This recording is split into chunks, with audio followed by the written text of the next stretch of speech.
ఈరోజు మీరు నిజంగా చిత్తశుద్ధి ఉండి భూ కబ్జాలపైన మాట్లాడేటువంటి పరిస్థితులలో మీరు కేసీఆర్ గారి నాయకత్వంలో జరిగినటువంటి ఆ పరిపాలనలో ఆనాట 10 ఏళ్ల మీ మాటల్లో పాపం పరిపాలనలో అవినీతి అక్రమాల పరిపాలనలో ఈరోజు ధన్వాడ ఫామ్ హౌస్కు సంబంధించి ఎన్ని వందల ఎకరాలు ఈరోజు అందులో కబ్జా గురించి ఏందో చెప్పాల్సిన బాధ్యత ఈరోజు మీ పైన ఉందన్నమాట చెప్తావు. ఓవైపు ధన్వాడలో కానీ అటు కేటీఆర్ గారు, ఇటు హరీష్ రావు గారు, ఇటు సంతోష్ రావు గారికి సంబంధించినటువంటి భూములు కబ్జాలకు గురైనటువంటి బినామీలకు ఎవరెవరికి అందజేసినటువంటి అంశాలు మీ అందరికీ కూడా తెలిసిన సందర్భంలో వాటి చుట్టూ కొలతలు కూడా మీకు భవిష్యత్తు తెలుసు. వాటిని ఈరోజు ప్రజలకు చెప్పేటువంటి ప్రయత్నం చేయి.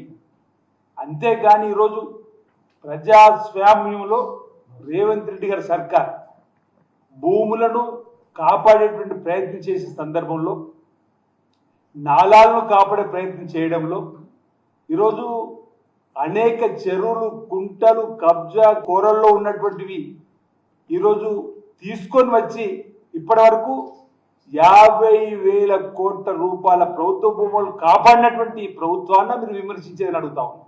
హైడ్రా సంస్థను అనేక సందర్భాల్లో కూడా కొంతమంది ఒకరిద్దరు ముందుగా విమర్శించిన ఈరోజు హైడ్రా అనేది ఆ సంస్థ ద్వారా ఈరోజు అనేక మంది కబ్జా కోరలు ఉన్నటువంటి ప్రభుత్వ భూములను, చెరువులను, కుంటలను, నాలాలను ఈరోజు విడిపించేటువంటి ప్రయత్నం చేస్తుంటే మీకు కబ్జాగా ఈ ప్రభుత్వం కబ్జా కోరలకు సంబంధించి ప్రయత్నం చేస్తూ చెప్పిన బట్టగాల్చి మీద వేయడం ఎంతవరకు సబబని అడుగుతాం.